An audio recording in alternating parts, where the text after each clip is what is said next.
that they've been doing. And this one, if I can get it to switch, we have 2 lucky winners. So hopefully they're on here. We have Laura and Jessica, and they both got one of these awesome, fun-filled coffee mugs for participating. And that's something we're going to try to do throughout the year. It's just to reward you guys for participating and being involved, just like we would if we were in person. So there's a lot to be thankful for there. So thank you guys for all of you that participated. We got a lot of good information, and that is something that you could do at your own facility.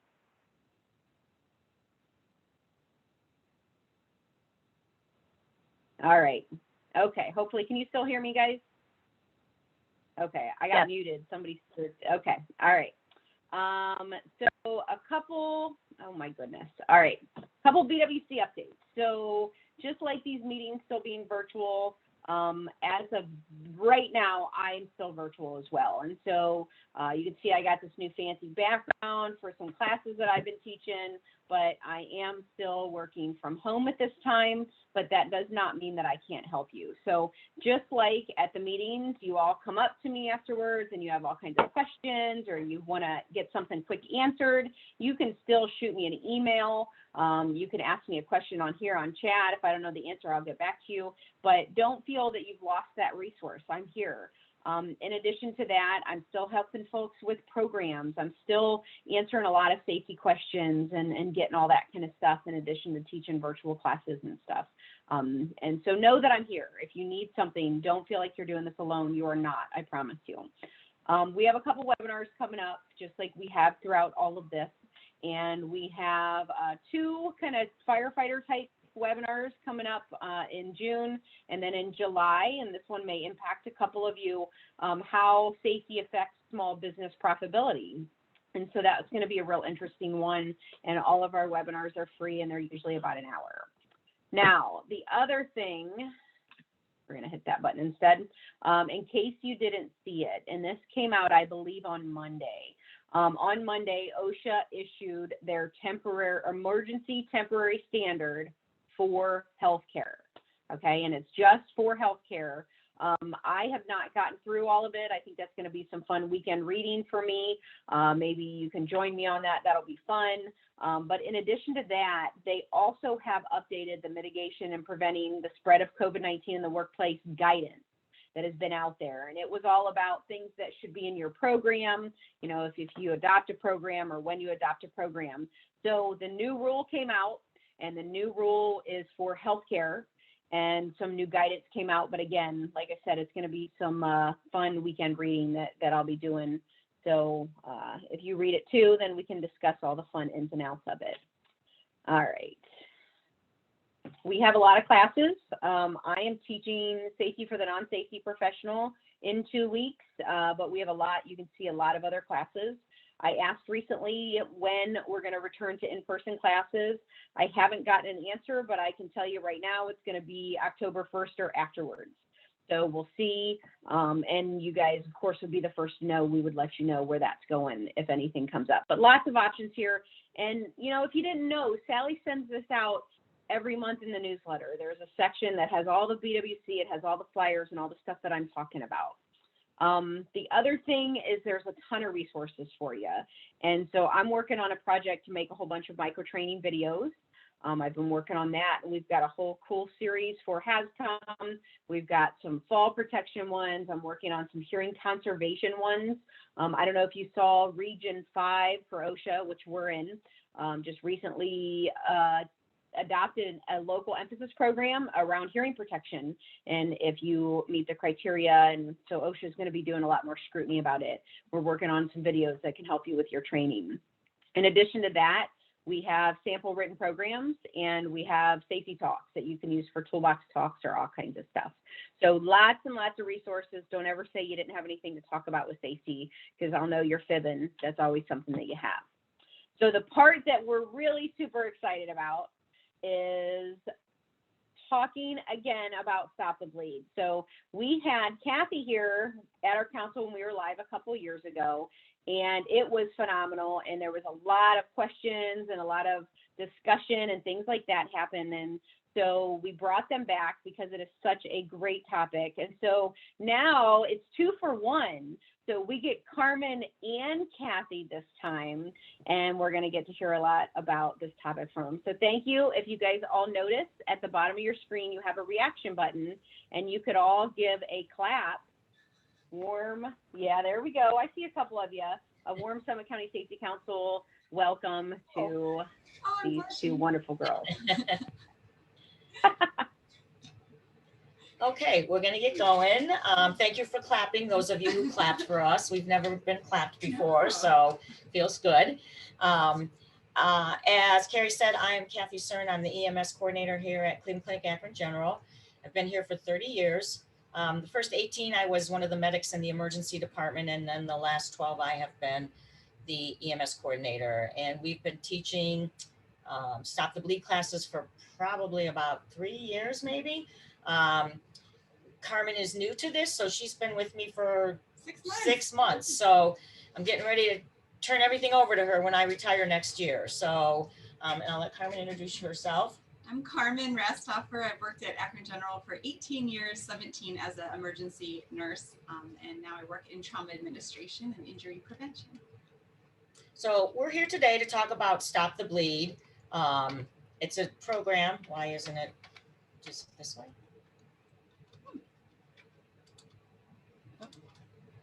How'd you do that? It just did it. Okay. All right. So, am I going the wrong way? All right. I'm going the wrong way. Hold on a minute. There we go. So thank you for inviting us today. There's some pretty valuable information that we want to share with you. You can literally save a life knowing this. So what is Stop the Bleed?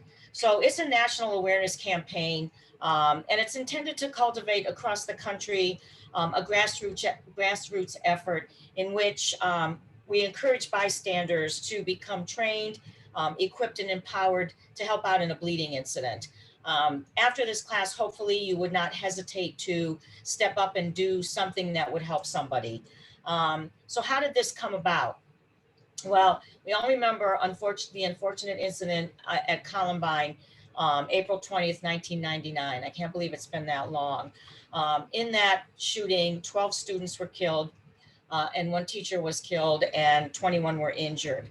The shooting began at 11:19, and then the shooters committed suicide at 12:08. So they wreaked a lot of havoc in that small time frame. One of the teachers, Dave Sanders, was shot around 11:22. Teachers and students pulled him into a classroom, and they tried to control the bleeding with shirts and whatever they had at their disposal. Back in 1999, as EMS, we were not allowed to go into a building until it was cleared. It was always about scene safety. That was beat into us when we went through paramedic school. So EMS would never make entryway into that situation until it was safe, and they didn't know where those shooters were. They did not know that those shooters had committed suicide already. So they never got into that building for hours.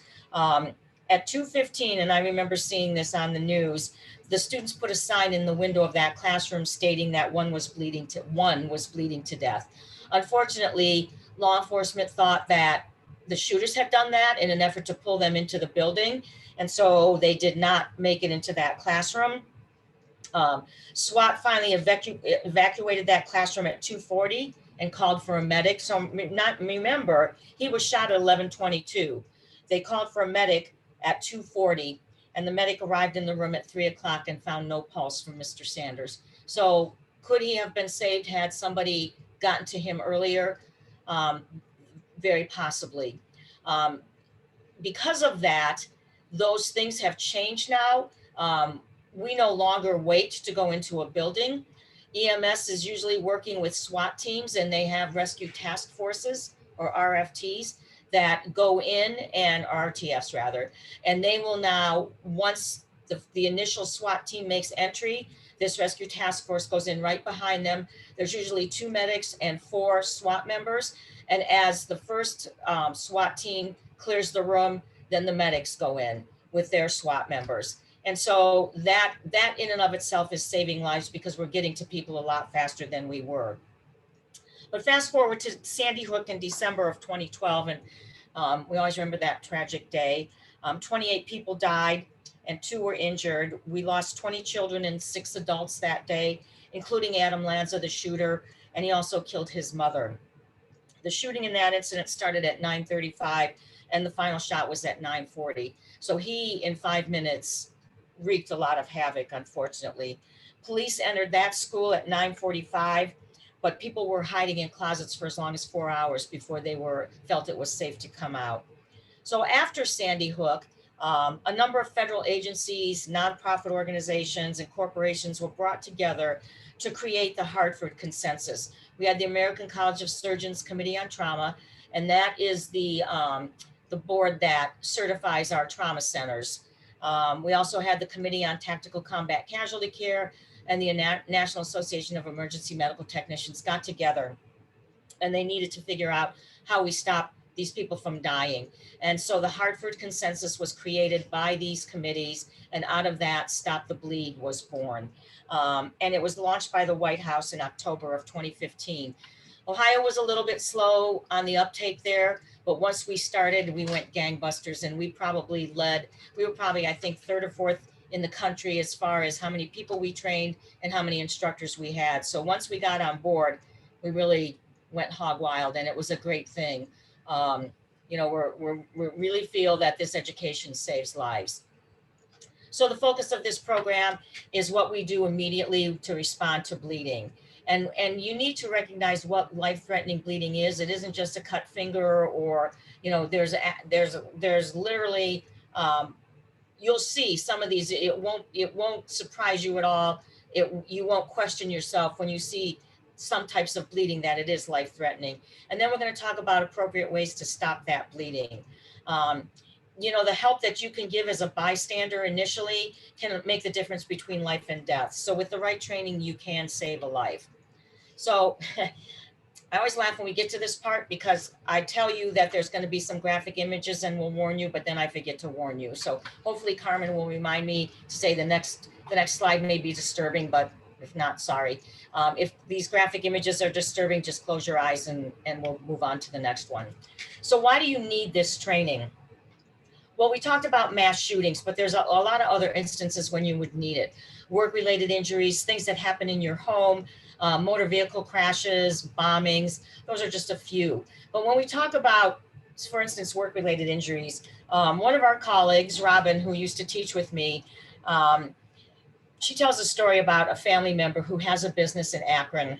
They were working on a Saturday, and he had a delivery of chairs that were in boxes, and he took a box cutter to open the box, and he cut his wrist.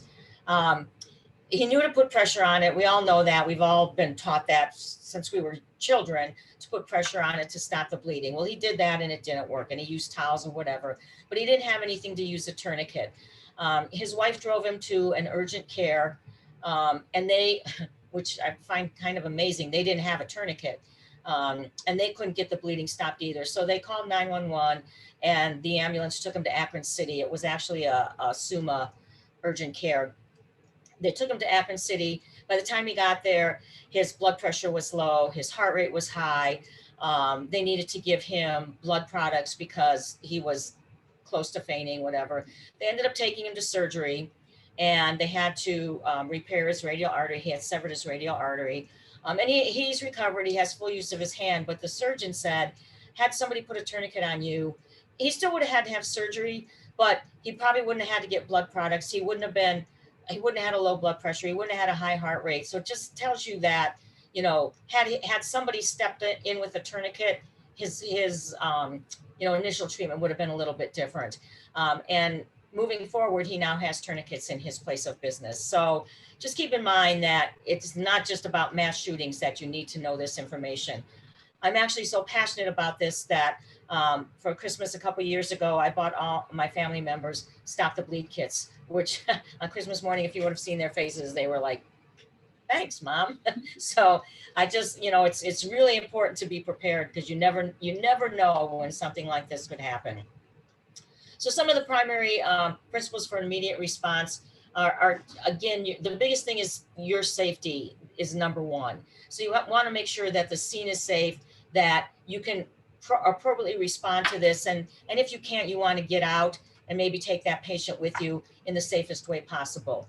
But you're gonna think about the ABCs of bleeding, just like we think about the ABCs of CPR, but now it's CAB, but whatever, it's ABCs of bleeding. So the first thing you want to do for A is you want to alert and call 911.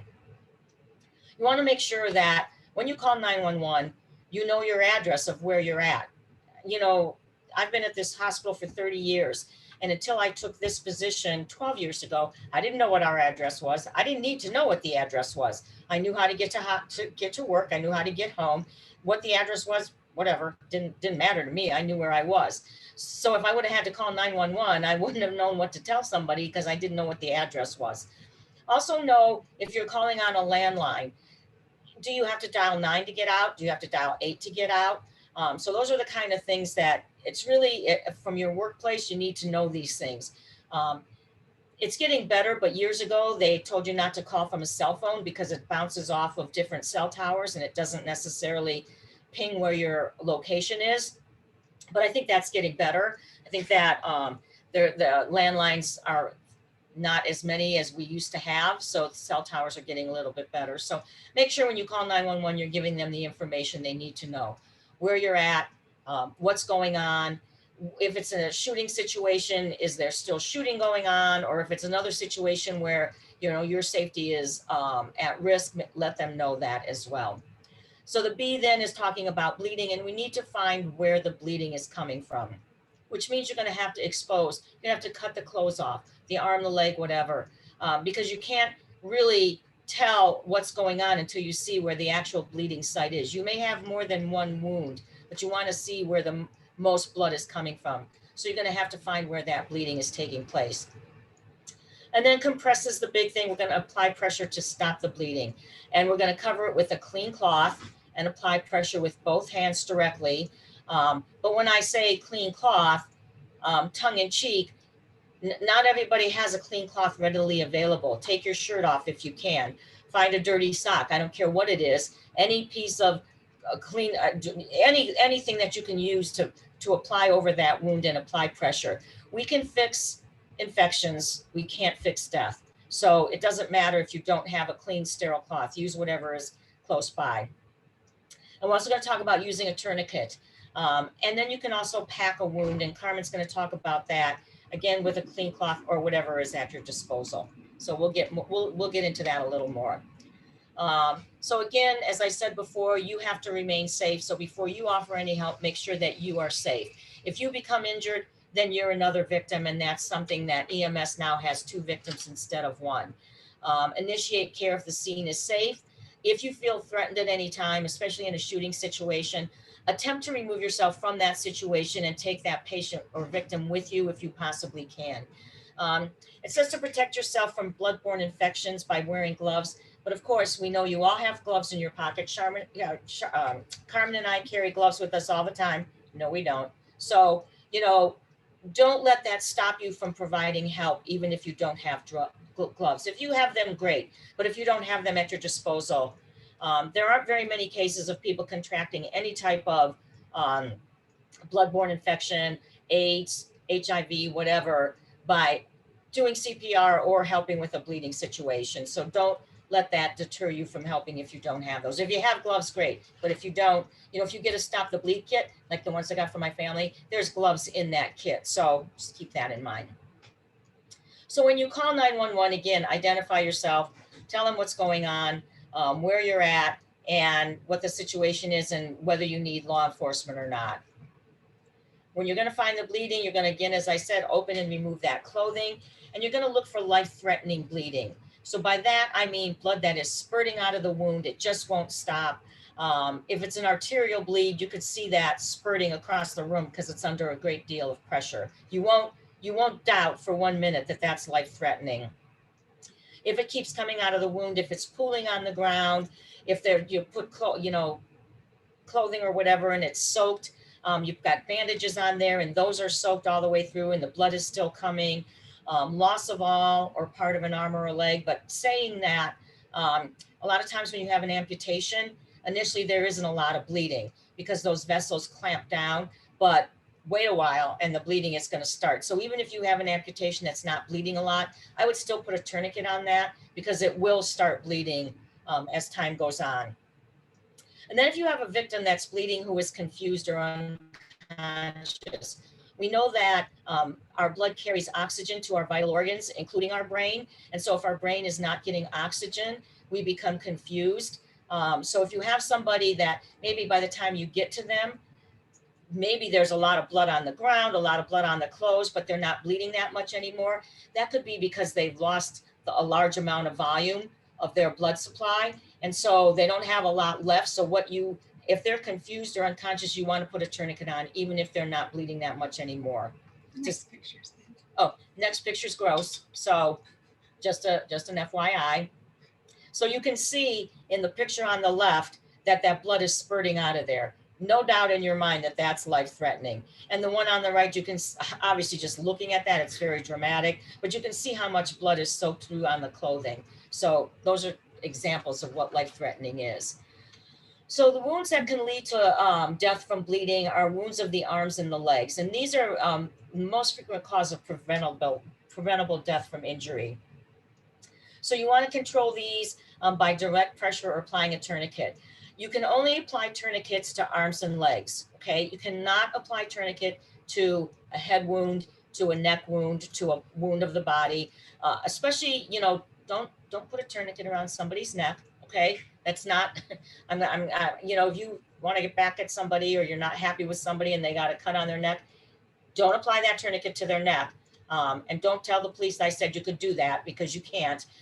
Only arms and legs. Those are the only wounds that get tourniquets on them. And Carmen will talk about other wounds in other parts of the body that you can use direct pressure or packing that wound.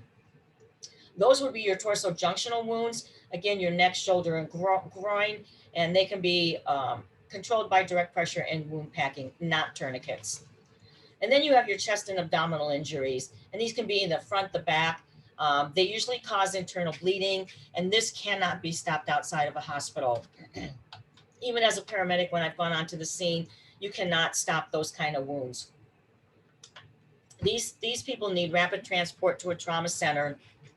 And if you're in that type of a situation, you want to identify those people initially to EMS when they first arrive. So those will be the first people that are taken from the scene, transported to the hospital and taken up to the OR. There's really not much, even as a paramedic, that we can do for those people aside from starting an IV. So those people need to be rapidly identified and transported as quickly as possible. So I think this is Carmen. All right. And so let's now focus on how to control hemorrhage when a bleeding kit is not available. So in these cases, you'll need to improvise. So again, ensure your scene is safe. Search for the site of the bleeding, and then see, do you have a trauma kit or a first aid kit available? As Kathy mentioned earlier, we may have to expose the patient. So if you come into the emergency department as a trauma patient, the first thing we do is use trauma scissors and cut clothes off. Everything comes off, and people get mad at us, you're cutting my good bra, but we have to find out, where are the injuries? Where is the worst bleeding come from? I actually taught a class just a few weeks ago in Akron, and someone explained that their child was bit by a dog in the hand, and they took them to the emergency room. And when they were there for like a little while, the doctor recognized that his shorts were filling up with blood. And so he's like, oh, I might've got bit somewhere else too. And he was bit. The worst bite actually was on his butt, but he was so distracted by the wound on his hand that he just couldn't even think of anything else. And I've had that with gunshot patients too, that the adrenaline of the situation just like lets them not focus on where they're even injured. So you have to actually identify, where is the bleeding coming from? See if you have a first aid kit with some gauze in it, that's great. With gloves, grab that. If not, find any clean cloth, a shirt, a sock, like Kathy said, anything. So then what you want to do is apply steady pressure directly on the wound. So you don't want to use like a whole blanket to cover the spot, just enough cloth to cover what's bleeding. And you're going to put direct pressure with 2 hands, put them down on the ground, hold pressure as hard as you can. So direct pressure can be used anywhere on the body. It can be used on the neck or the junctional areas in the armpits and the groins, or the belly, or a leg or a hand, and it can be the first thing that you try on the patient. 2 hands, try to use both your hands if possible. If you're on the phone with 911, put it on speakerphone and use both your hands to hold pressure. Once you start holding pressure, you're kind of committed to it. Don't release it and peek and see, is it still bleeding? Is it, I'm going to check. No, just keep holding pressure till those paramedics get there. Realize that it probably is painful for the patient. It's going to be, but just tell them EMS, they have the good medicine. They're going to bring you some good pain medicine, hang in there. But yes, once you start holding pressure, keep holding the pressure. Sorry, this one's a little gory. Sorry. Not too bad. Again, they're just demonstrating you can use any clean cloth, a shirt, anything you can find. So we'll talk next a little bit about packing the wound. So still direct pressure. They're just showing pressure. This is how you want to do it. Have the person, if they're walking around, say stop, sit down, so you can have the pressure of the ground on the wound too. But 2 hands, all your body weight, put it on that wound and don't peek at it. So if you do have a first aid kit, where is the wound? Is it on the arm or leg? If you do have a tourniquet available, that's another option to use, and we'll talk a little bit more about how to apply those tourniquets in a minute. So what we'll explain, that you want to go above the site of the bleeding, that means closer to the heart from where it's bleeding to put the tourniquet on. 2 to 3 inches is what Stop the Bleed recommends. Kathy also knew that the military just recommends high and tight, just go as high and tight as you can, and then tighten the tourniquet until the bleeding stops. Okay, so let's talk about tourniquets. So again, it's a device that stops bleeding, and if you apply it correctly, it should work. It should stop the blood flow to that extremity. And as Carmen said, you're going to apply that 2 to 3 inches above the wound, and that's what Stop the Bleed and American Heart, American College of Surgeons recommends, 2 to 3 inches. But saying that, if you do high and tight, you're not wrong. So just because they recommend it, it's, you know, in 3 years down the line, you don't remember, just either one is fine. So it can be placed on top of clothing, but with that being said, if you don't expose that extremity, you're not going to see where the wounds are coming from. And just like Carmen said, that child that went over to Children's Hospital, they didn't even see the more extreme wounds. So you have to make sure that you expose, even though it's saying here that you can put it on top of clothing. You do not want to apply it directly over a joint, like your elbow or your knee, because if you just think about it, you're compressing that to stop the bleeding, but those joints, those bones are going to stop you from being able to compress it tightly. So it won't work as effectively. Obviously, you don't want to apply it over a pocket if it has cigarettes in it or a wallet or something like that. You want to make sure that, again, the biggest thing is just to make sure that you expose that, and you won't be dealing with anything in a pocket or over a shirt or whatever. And then you want to tighten the tourniquet until the bleeding stops. There's some different type tourniquets that we use. The ones that we like, that we use in the hospital, that the military uses, law enforcement and fire uses, are called CAT tourniquets, and they're combat application tourniquets. Now, saying that, be careful if you decide to buy a CAT tourniquet. If you go on Amazon and look up CAT tourniquet, there's a lot of knockoffs out there. These tourniquets are almost $30 a piece. So if you're seeing on Amazon a tourniquet that's costing $12 or $15, it's not the real CAT tourniquet, it's a knockoff. And when we first started doing this, we had a class to become the instructors, and somebody had the real CAT tourniquets and somebody brought some that they had gotten on Amazon for cheap. And they were very difficult to use compared to the real CAT tourniquet. So just be very careful if and when you decide to purchase a tourniquet. Watch where you go to purchase them. Make sure you're going from a reliable place that sells the real CAT tourniquets. There's many generations of this, and they're the ones that we recommend. Again, it's the military's preferred tourniquet, and the military started using these, I believe, during the Afghanistan war. Whatever, they found that by using these, back when I was in paramedic school 30 some years ago, when I was 3 years old, don't know if they're laughing or not. Anyway, we were told not to use tourniquets. They were bad. You could lose, you could lose a limb. Don't use them. Avoid them at all costs. Until the wars in Iraq and Afghanistan. And then the military was using this, and we found through research that they were actually saving lives. That some of our soldiers were coming home without a limb, but they were coming home, where 10 years before that, they would not make it home. So because the military did a lot of research and was using them, civilian life now has gone to that way of thinking as well. And so now it's taught in paramedic school. Fire departments carry tourniquets and use them all the time. Police are being trained, and they're using them all the time. So when you put it on, you want to insert the extremity, whether it's an arm or a leg, through the cap tourniquet. I recommend, sometimes they show them where it's just a long thing. I recommend threading it in so you can just feed it on rather than trying to put it around somebody's extremity and then feed it through. There's going to be a lot of adrenaline flowing if you're using it in that type of a situation. So whatever it is to make it easier, it would be to have it already threaded through and put the arm or the leg through there. Then you want to pull that band back as tight as you can.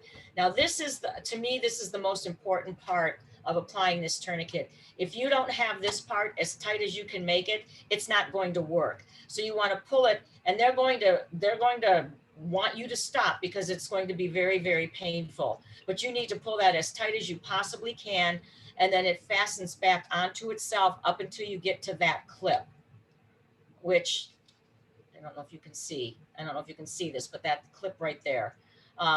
You're going to go all the way around until you get to the clip. You don't want to go any further than that. Once you get that band to the clip, then you're going to take that windlass rod and you're going to turn that.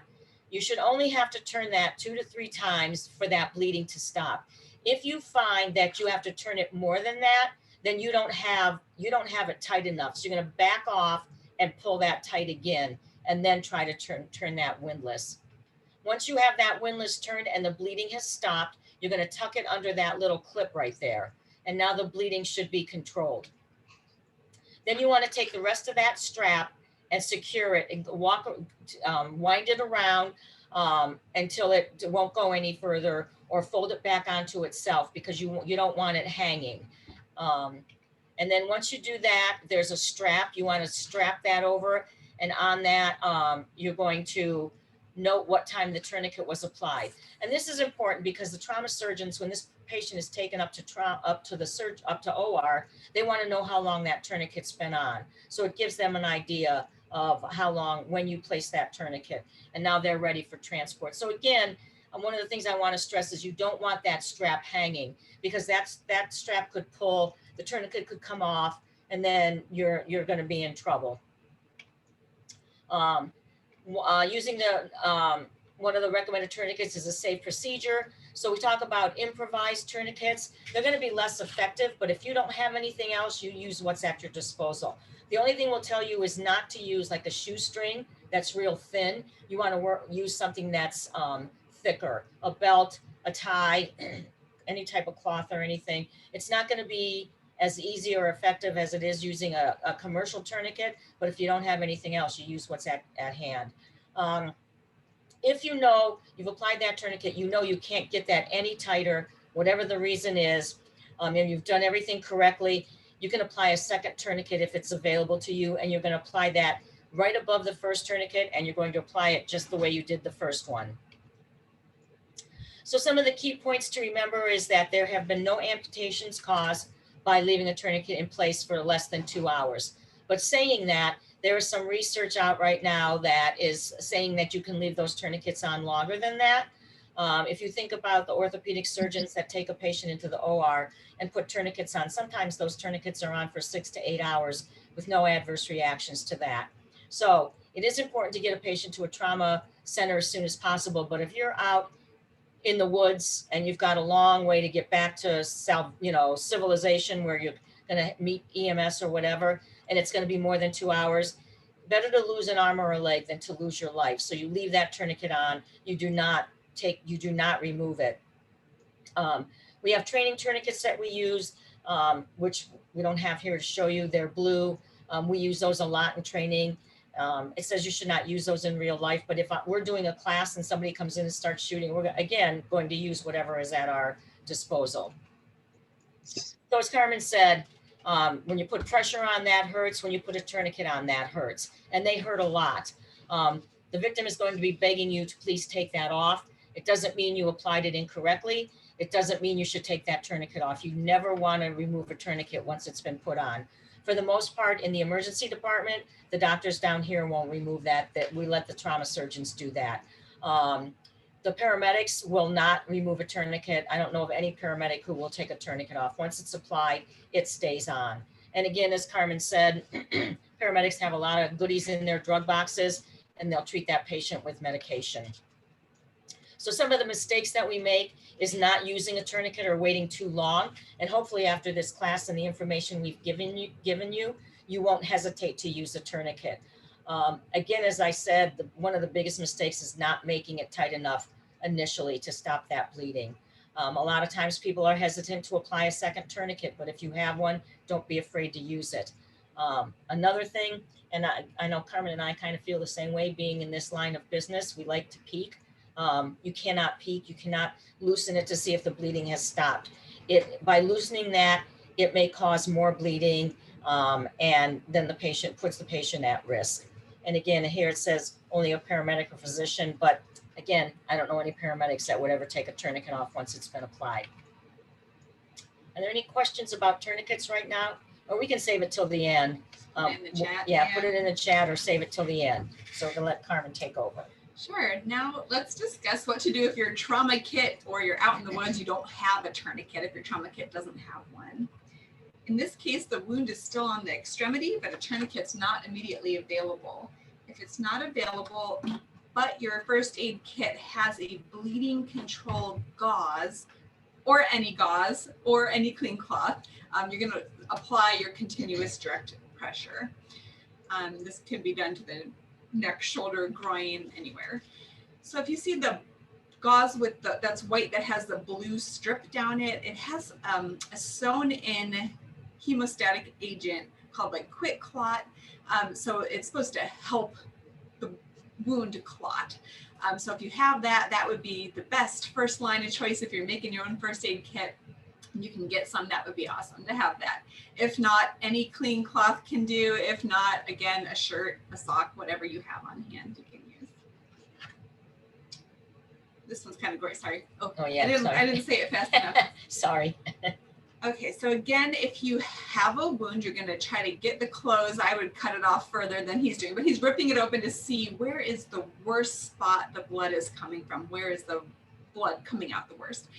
So they said, you know, if you can dab it a little bit, try not to disturb any big clots, but if you can kind of remove some of the blood, sometimes there's like a patient's covered in blood. So you have to kind of look and see and rub a little bit off to say, where is the blood even coming from? Locate the source of the most active bleeding. And then if direct pressure doesn't help stop the bleeding, you could also pack the wound. So what that means is shoving down the gauze to the point deep inside the wound that is bleeding the most. So what you're doing is by packing it, by putting the gauze down deep, you're putting more direct pressure directly on the spot that's bleeding way deep down. So the part that has the X on it, what not to do, if you're just putting the gauze on top, it's not getting down the real deep part in the wound that's bleeding if it's a very deep wound. So instead, with the good green check mark, you want to feed down the cloth or the gauze as deep as you can, just a little bit at a time until you can't put any more gauze in the wound. And then you want to apply the pressure on top of the packed wound. So yeah, they're saying, again, if the just holding pressure doesn't work, you may have to shove some gauze down into the wound and then put pressure on it. If you've packed all the gauze you have and it's still bleeding and you're still putting pressure on, you can always pack a second gauze or get another piece of material or something to put on top of it or hold it longer. So again, if you have questions about wound packing or direct pressure, just put them in the chat and we'll get to them here in a second. In children, if you have a tourniquet, take it out and play with it. Don't leave it in the package until you need it. But if you pull it and see, it gets pretty little. So I think it would work fine on my 12-year-old. On my 16-year-old, of course, that would be fine. But on my 3-year-old, I don't know if it would get tight enough on her, just looking at the size of her arm and how big the tourniquet is. However, little tiny arms and little kids, it's way easier to apply pressure to and get, complete occlusion of the arteries. So you can use all of these same processes, call 911 with your alert, find the source of the bleeding and apply pressure, pack the wound, or use a tourniquet if the child's big enough. So again, if you got blood on you as the responder, tell the EMS that's there. They may test the patient if there's concern that the patient had HIV or hepatitis. They'll test the patient and then be able to let you know if there's anything that you need to be concerned about, follow up with your doctor about. But usually they teach us, if you don't have any cuts on your hand and you dip your hands in blood, there's no way the blood can get into your system, especially if you just wash with soap and water afterwards. So just to summarize again, so first you want to ensure your own safety. If you see someone hit by a car, you're not running out on the road without looking both ways first. Ensure your own safety because you can't help anyone else if you are injured too. And there's just twice as many victims. Then think about the ABCs of bleeding control. A, alert, you're going to call 911 or ask someone else to call 911 or put it on speakerphone. B, find the source of the bleeding. You might have to take their clothes off. C, compress by either direct pressure to the wound using a shirt or gauze, packing the wound if it's a really deep wound, or applying a tourniquet only if it's on the arms or legs. And the only thing that's more tragic than a death is a death that could have been prevented. These are just some examples of the kits. StopTheBleed.com is a place you can go. Anybody can buy kits. The hope is to eventually have the funding to get a kit placed by every AED. So like if you go in the gym and you see an AED monitor, there'd be a Stop the Bleed kit there as well. So if you are a business owner, something to think about, maybe purchasing for your work, training people on how to use the tourniquets. If you have the opportunity or are at Cleveland Airport, they had a grant. I forget who got the grant for them, nice. But they have Stop the Bleed kits next to every AED at the airport. So hopefully we'll be seeing those around in many other areas as well. And again, as Carmen said, you can go to bleedingcontrol.org. This is where I bought my kits for my family. And they have big kits that have like 32 individual kits, or they just have the small kits themselves. So those are options for you, and we make no money on this. So or you can make your own, but like Kathy was saying, make sure that you get a quality tourniquet if you're going to spend the money to buy one. Yeah, and you can see here, this is a wall-mounted unit. They have multiple kits in there, individual kits, and so they range in price from for the individual kits. It was like $69, and so you can imagine what that big one is. Oh, I think that's just it. the website. I think that's it. Let's look at the chat. I don't know how to do that. We're gonna stop sharing. Does anybody have any questions? Hey, if I don't see any in the chat, if anybody does have any questions, feel free to either put them in the chat or even unmute, and you can ask the question. That's the hardest part about virtual is they all have an excuse to be silent. I don't like that. Or they all passed out because of the blood. Yeah. Sorry. Yeah. Do a good job. They could have, yeah. They could have, or they were eating lunch during and it made a something like that. All right, raise your hand if you got sick. How about that? You got like reactions in there. Let me see some thumbs up if you got sick. I don't see any thumbs up. Carmen and I are happy to come out to any businesses to do this class. It's a little hard doing it virtually because we can't actually do the hands-on part, which I think is so important. And we've already been out to a couple businesses this year since we opened back up. So we're more than happy to come out. We can do smaller groups. We actually prefer smaller groups right now until things settle down even more with COVID. But we're more than happy to come out. I don't know if we had a slide with our information. But Carrie has our information, how to get a hold of us, and she can tell you how to reach out, and we'd be more than happy to come out and do it at your business. It's free. Yeah, it's free. Absolutely. And We don't Charge. charge anything. it's free. We like free. That's the biggest We thing. have recorded this meeting, and so the meeting will be on our YouTube channel, and they can see your contact information there. And I'm sure Sally will put it in the next month's newsletter. It was in last month's newsletter, Okay. so they could get it in that as You can put well. it in chat too. So, yes, yeah, if you want to throw it in chat, that would be awesome too. So, all right. So I see a thumbs up.